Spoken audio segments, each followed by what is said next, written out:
we're able to optimize who's going to spend ideally the most amount of money on the first transaction. And then who is it that same person, ideally, that we're able to spend the most amount of money with the company, so you get the most profitable avatar. And so most of our clients have 4 to 6 different avatars, and we try to optimize for one that allows all the other ones to benefit. But that core one, if we get that one, amazing. Welcome to Show Me the Nuggets, where each week Joe chats with world-class entrepreneurs to find out the key principles, strategies, and processes that lie behind their outstanding achievements. Now, your host, the no bullshit serial entrepreneur, Joe Troyer. Hey everybody, welcome to another episode of Show Me the Nuggets. Today, we were just laughing.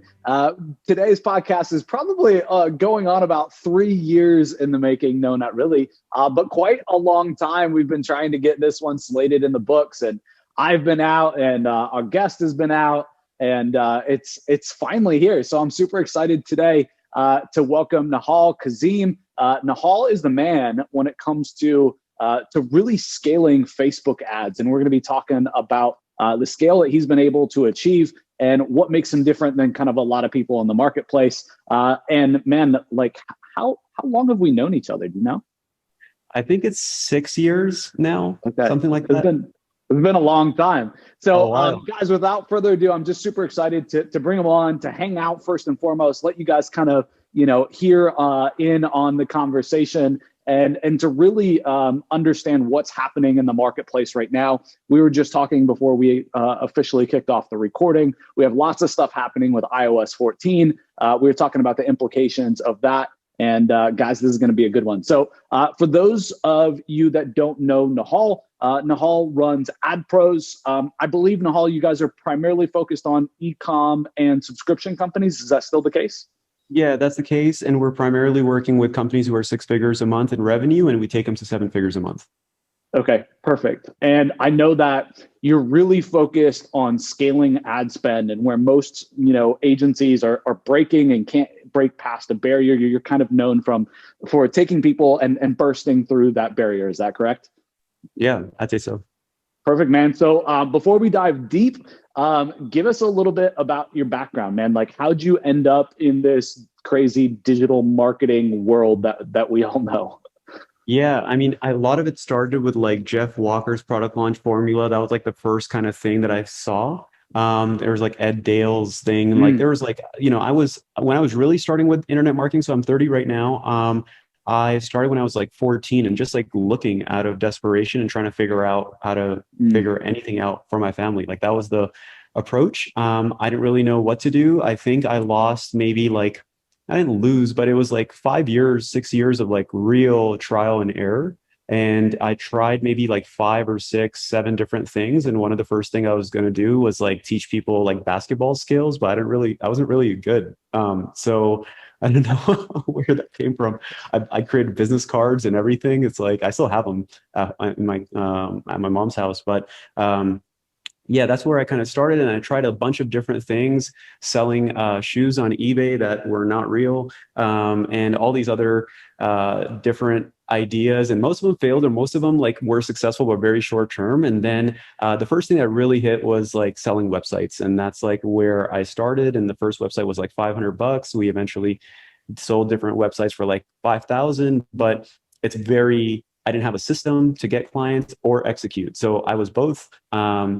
And so it was a lot of like roller coaster. The life, financially was very roller coaster-ish. Not fun. It's fun to close deals, but not good fun to like execute them. For people who have small agencies, like they know what that is about. And then I was like, man, this kind of sucks. Like, what about I just make more money consistently? And that's where, I've got a lot of different training, including you guys on the AdWords side back in the day.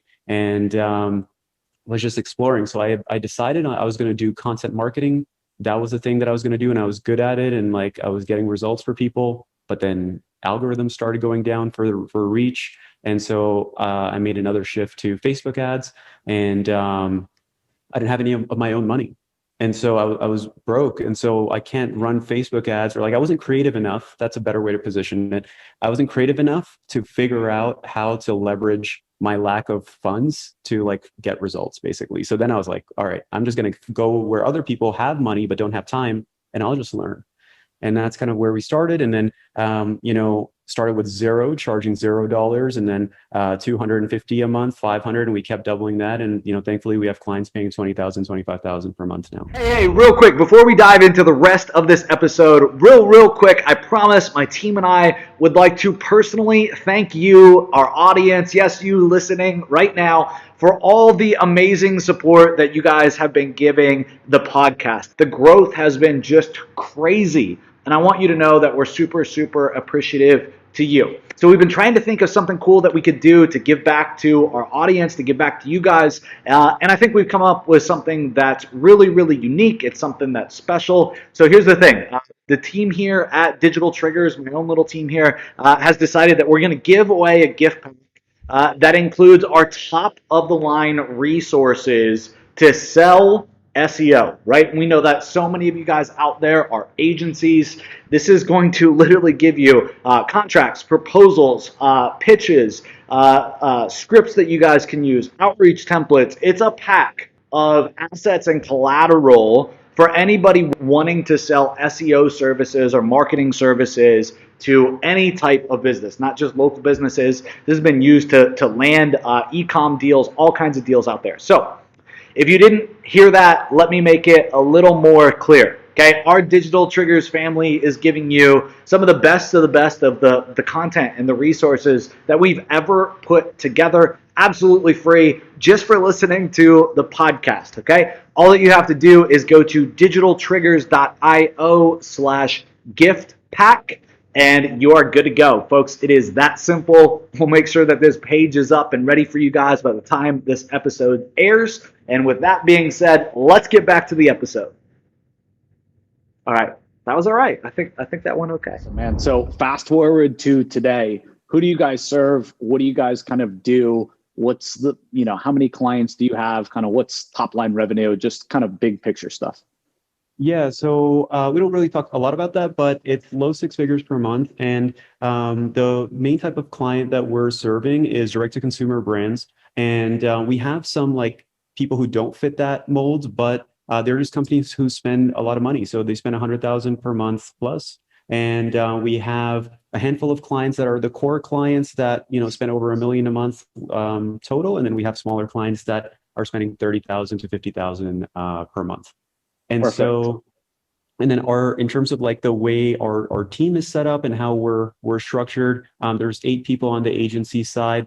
Because of COVID and because of kind of where we're seeing the direction of Facebook ads, we started creating a creative service, like the actual done for you creative. So our internal process wasn't very good, and so we worked on that. And now we have 6 people on that side plus additional people. So we're all over. I'm in Colombia. The team is in 5 countries, so we're everywhere. Awesome, man. When you think about the future for you, for your team, for AdPros, where do you want to go? Are you trying to keep it kind of small, keep it really mean and lean? Are you trying to grow and scale the crap out of it? What are your thoughts on growth and what's next for AdPros? Yeah, so what my intention was before was basically limiting the number of clients we have, increasing the average order value and lifetime value through retention, and keeping it tight and very profitable. Like that was the goal.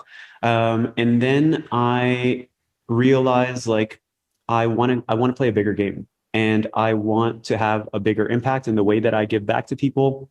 And so I'm actually launching a job readiness program. Classes start on Monday. So like that's becoming real, but really what I'm doing is like, I know that I'm very early in my career still. And so I don't want to cap out here or kind of mentally check out from business or life, which I see a lot. And so I just want to create my next game. Like that's really it. So the goal is actually to 10x the profit of the company. And so in order to do that, what does that look like? And so I just had to have a real honest conversation with myself recently, where I was like, if I want X, then based off of that, what are my options? And so I created 4 that I liked. And initially, my answer was, I don't want to do any of them because I realized I'm kind of like exhausted and burnt out at that moment. And so I took some time off and then came back to it. And it was so obvious at that moment for me. And there's a specific game I want to play, which is basically growing an agency in a pod format that I'm excited about, with having the ability to tap into different business units. So that's like one thing I'm super excited about. Yet the end goal is actually creating an operating system that I can take companies into and grow based off of the people that are in it, not based off of what traffic source we specialize in or anything like that. So honestly, I've just been nervous about that because I think there's like a lot of things I don't know that I don't know. And it's very real. Like it sounds cute in terms of people pursuing that kind of stuff, but it's very like when you're talking about buying and selling like 7-figure, 8-figure companies, like what you don't know will hurt you. I that's the direction I am committed to. I don't know how to get there yet. So I'm more so focused on how do I, stack cash and figure out how to level up my financial IQ, learn investing, learn contracts, learn law at a higher level, and then move in that direction because that's the longer term commitment. So short term agency cash flow, long term stuff that scares me. That's awesome, man. We sound like similar paths, at least at Invisible PPC and with Rob and what we've been up to. So happy to share, man. We'll have a conversation offline of some resources, some books, some stuff that we've been doing that will help. We've bought, dumped, shut down multiple businesses in the last 12 to 18 months. It's been a really interesting ride, and making some major transitions. I'm curious, when you talk about bringing companies in and kind of that mergers and acquisition side, are you looking for e-com businesses? Is that the goal, right? To then run yourself, or what type of businesses? What's your filter, if you will? That's what I'm trying to figure out right now because I I bought a company at seller financing as well. And because I wasn't ready, it didn't go very well. And there was a lot of different challenges. And so it sounds like you guys have gone through a little bit of the same. And that is very humbling, right? It's very frustrating as well, because especially when you have something that pumps out money and then there's another thing that's like a distraction to that, or sabotaging the core thing, it's not good. So for us right now, our sweet spot for clients is basically 6 figures a month. They're spending 30,000 per month. They have an average order value of $80 to $100 ideally. Also, if it's $50 CPA or more to acquire a customer, that really helps. If they're already spending that money, like 30,000 plus, we have the ability to take them from 30,000 to 100,000 and like double or triple that company pretty quickly. And we know a handful of levers to pull in order to do that. And what we've been doing is creating a series of like what I've been, talking about internally on meta solutions. So there's a series of problems you have, or you have discomforts that are actually issues, but that's not the real issue. It's like an actual problem, but that one problem is actually a series of problems. Is actually a meta problem. Like if you solve that one problem, you actually solve a bunch of other problems and issues and discomforts. And so we have now meta solutions that if you implement them, you're going to solve a bunch of stuff before you even have any discomfort for a series of other things in your business and your life. So super nerdy, but it works. I love it, man. That's awesome. So I want to shift again. I want to talk about scale, man, what you are known for. I want to let you shine a little bit, if you will. So my team did some digging. Eduardo on the team that books all of our podcasts, organizes all of them, gets everybody on the show, and then does all the post-production. I said, we really want to make sure we talk about scale with Nehal. We have a campaign right now, internal, that we're spending for a company. We're at almost $1,000 a day running profitably. We're trying to scale that. So this is really relevant time for us to be having this conversation.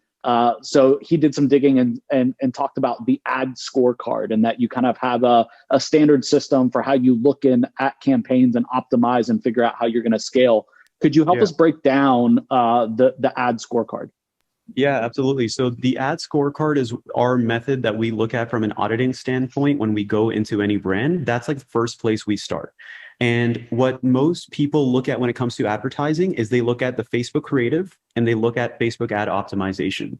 The challenge with that, and if you look at day-to-day optimization, most people just look at conversion values inside of Facebook. And it creates a massive gap in decision-making and understanding of what's going on Facebook versus what's going on in real life, cash collected, cash projected, depending on your business model. And so for us, those two elements, the creatives and the actual Facebook optimization, are two parts of what we do. So, or what we look at. The first thing that we look at is the offer. And so what is the offer at the ad level? If depending on the funnel, there's different offers. If, for example, in a webinar funnel or in a coaching funnel, where there's an offer on the ad, there's a different offer on the webinar, which is to apply or schedule a call, and then there's a different offer over the phone. And so when you're looking at the offer, we look at it holistically to the best of our ability. When we're looking at an account, that's the first thing we start with. That's usually one of the biggest levers. Then after that, we look at the avatar. And, when most people say, well, who are you marketing to? This happens a lot more in smaller businesses where it's like anyone who wants to go to a gym or anyone, who needs dentistry work or whatever. But though, especially when you're talking about spending 100,000 a month or more, there are usually a series of avatars or a core avatar that if you get that one avatar, they have the highest average order value, they have the highest lifetime value. And so we're able to optimize who's going to spend ideally the most amount of money on the first transaction. And then who is it that same person ideally that we're able to spend the most amount of money with the company. So you get the most profitable avatar. And so most of our clients have 4 to 6 different avatars, and we try to optimize for one that allows all the other ones to benefit. But that core one, if we get that one, amazing. Then after that is the funnel. So first is offer, avatar, funnel. And the funnel, depending on what the issues are, what opportunities we see, that's the next step. After that is nurturing. Again, it depends on the business. We have businesses, for example, one of our clients sells fish on Facebook, right? So it's a very difficult business. It sounds weird and funky, but it's actually very difficult from a financial management standpoint to make that business work. And you can make 100,000 in revenue a month and not be profitable. And so that's one of the biggest challenge, where the actual value is building equity and designing that to get acquired. But nurturing is a big part, whether it's post-purchase, email list and promotions, if they have a promotional calendar, how much of their revenue is from email, or retargeting is more fundamental in terms of if it's set up or what the ROAS targets are, etc. So those are what we look at. And then we go into the Facebook ad creative and then the Facebook ad optimization. And I think that's what happens outside of Facebook, all of those things usually, which is the offer, avatar, funnel, nurturing. Then it's the Facebook ad creative, Facebook optimization. And then the last part is tracking. And so when we're going and auditing or assessing any kind of business, we actually first start on the tracking in order to figure out the rest of the system.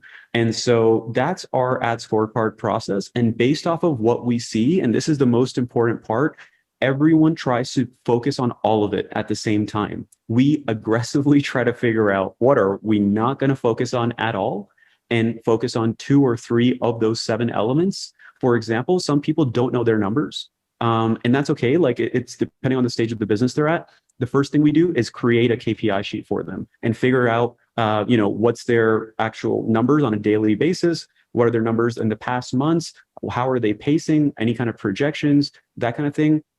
And that allows us to properly assess, because what are the assessments based off of at that point? And once we're able to do that, then we figure out implementation. So it seems like a lot of work, and it is to an extent, but it's really the more reps you do of that, we're able to kind of see the same kind of challenges over and over again, know what to ignore, see red flags and yellow flags, and then figure out our order of execution per client. That's awesome. So it sounds like then AdPros does a lot more than just ads, right? Kind of full funnel, if you will. If you're doing the services that you also, run through in that scorecard, is that right?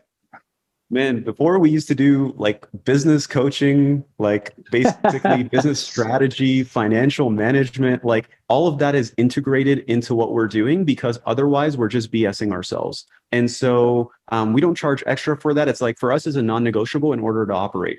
And so that's just how we go about it. Should we be charging extra probably. Our sheets and the way that we do stuff and how we make decisions is almost always radically different than how decisions are made right now. And that is a critical part of having the clarity in order to figure out if you're pacing correctly or not. what adjustments to make, and then if you're actually going to hit those goals or not. And we know way before the entrepreneur does. That's awesome. Yeah, man, I think that that's so key. I think in this day and age, if you want to keep clients long term and really be able to serve them, you have to go full service like that, because otherwise you're gonna just churn them nonstop. Yeah. When they're going through those growth stages and they've never been there before, like it's difficult. When we just first started to scale this funnel, I know, like, I was talking with one of our advisors that runs a very similar funnel, and he's like, "What's the cost per sale?" And I'm like, $1,500. He's like, "Great, it should be $2,000." And I'm like, "What?" He's like, "It should be $2,000. Pay $2,000." Like, what are you talking about? Like, it's 1,500 and I want it less. He's like, "No, like, spend more money, make it $2,000." I'm like, well, Right. No. But now I get it. Like, it's taken the emotion out of the sale. Like, cost per sale being $2,000, like, that's easy. All right, like, now it's easy to scale. It took all the stress out of managing that, and looking at the stats every day is gone. And that's just like one little tweak. So without that, like, I would be a mess every day looking at the stats, and we're only spending like, a little under 1,000 a day. I can't imagine somebody spending, 300 grand a month, or, 200 grand a month. No, that's it's critical. very real.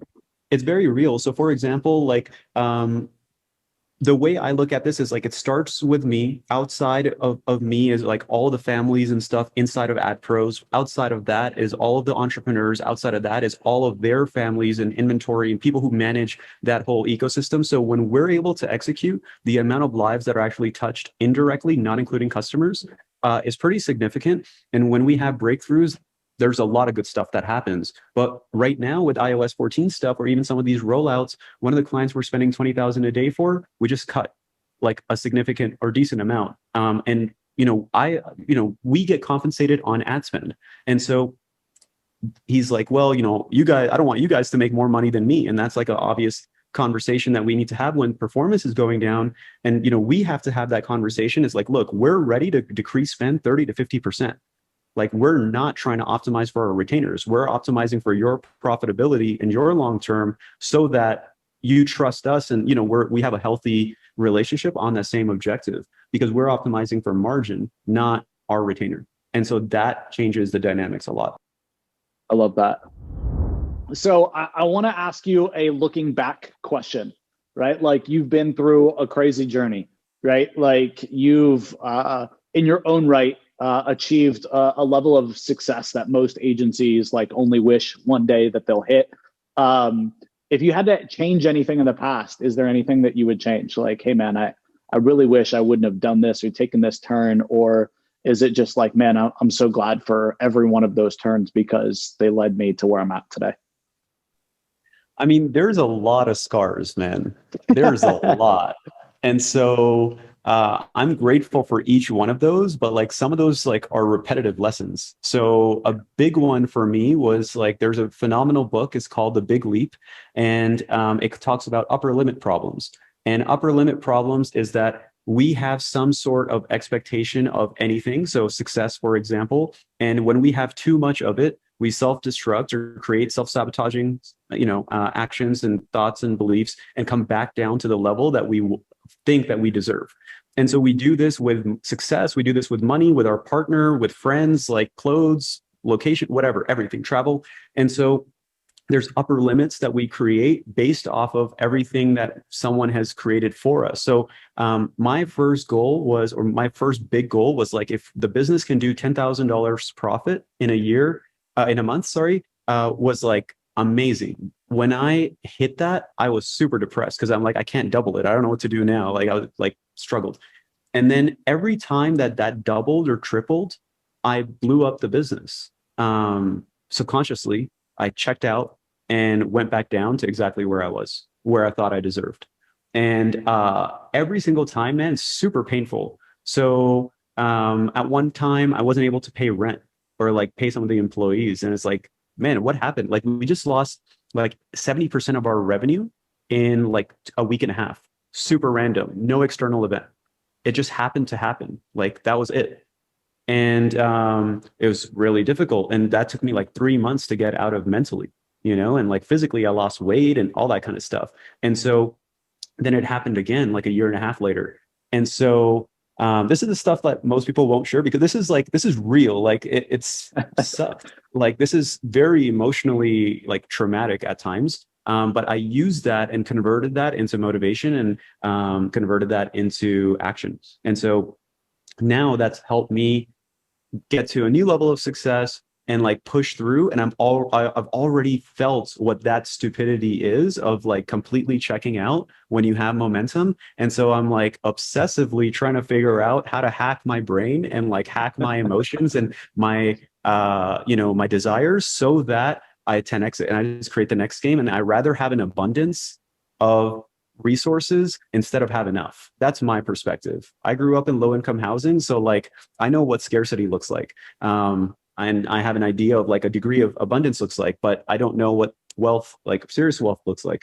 So that's really like the underlying thing. So for someone who's like kind of stuck or like keeps going up and down, that's probably because like you don't think like you're good enough or ready, or don't want that. Big Leap is a great book to solve that. And then the other thing is, there are people like you, Rob, Mike Cooch. There's like a lot of guys in the industry that were ahead of me in terms, and like, for the business that I was trying to build, because I didn't know anything. And I didn't really follow what Mike was saying. I didn't really follow what you're doing and like what you guys were, preaching, just being stubborn. And so Yeah. I think that costs me so much time and money and just like friction, unnecessary friction. And so if people are like serious about building their agency, it's like just look at yourself and your actions and like what's the system you're following. Because like if you've never built a 7-figure agency and that's the goal that that's the goal that you want, like if you don't know how to get there, then you're not going to get there. It's going to be way more difficult, right? Yeah. And so I was thinking about this today, like, I'm going through I'm going through 75 hard, and it's like a mental training program, whatever. And so I'm struggling with a part of my nutrition. I'm not a nutritionist. So like, I can't self-prescribe my own nutrition. Like I know very little. And so that's like part of the stubbornness, that comes in of like, if you're not getting a result and you're not following a plan, then, and your actions are based off of anything other than emotion or random sporadic activity, then you're not going to get the outcome you want. And I think that takes a lot of discipline and maturity and humility to look at that without judgment and say, you know what, I don't have a plan. I don't know what actions to do. I don't have a feedback loop if I'm actually making any progress. And I don't have any sort of like support system to get there. And so that took me a very long time to really learn. And I'm learning that now in other areas of my life. And I'm reading a book on it right now, Who Not How. And that's another thing that's like showing me of all the small places that actually compound into so much time and outcome that I actually want. So a lot of it's ego and just like being too cocky and arrogant, even though you might not feel like that your actions, my actions illustrated that very clearly.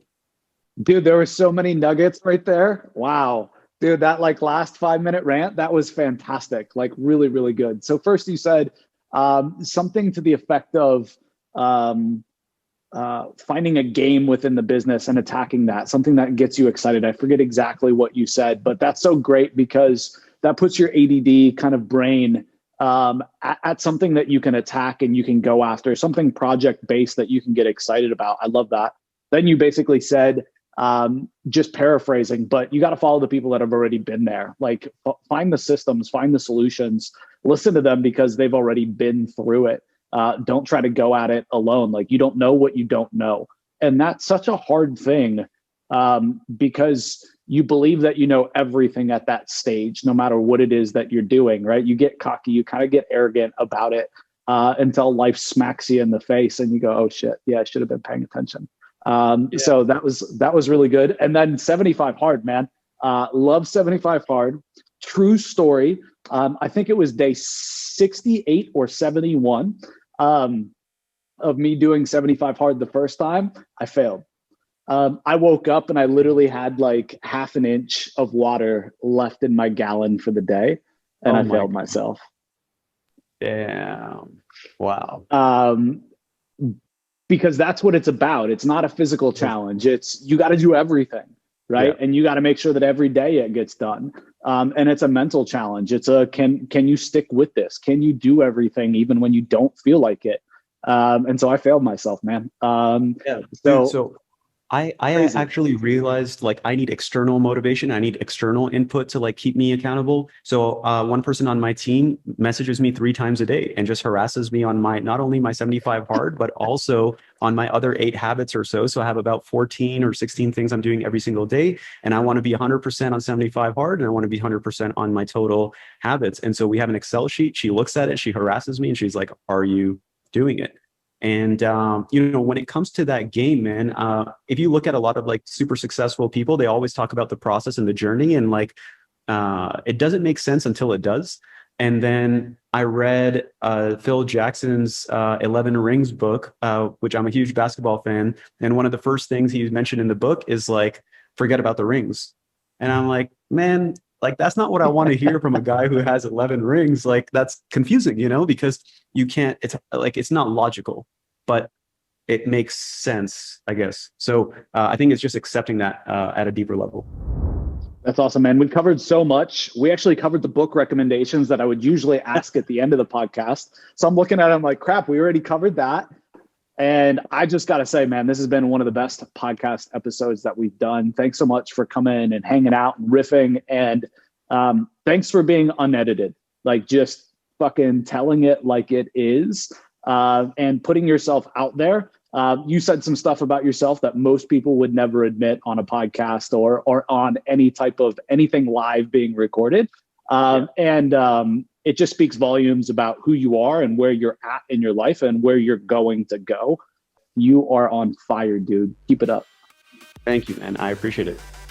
All right, guys. I hope you guys enjoyed this candid conversation with Nehal. Hope you enjoyed this episode. Joe Troyer signing out. Thanks for tuning in and Show Me the Nuggets. If you've been enjoying the podcast and find our content helpful, please visit our Apple Podcast page, hit the subscribe button, and leave us a review. Joe and the whole team have been working hard to bring more value to the show. Your feedback will go a long way in helping us make the show better and reach a wider audience.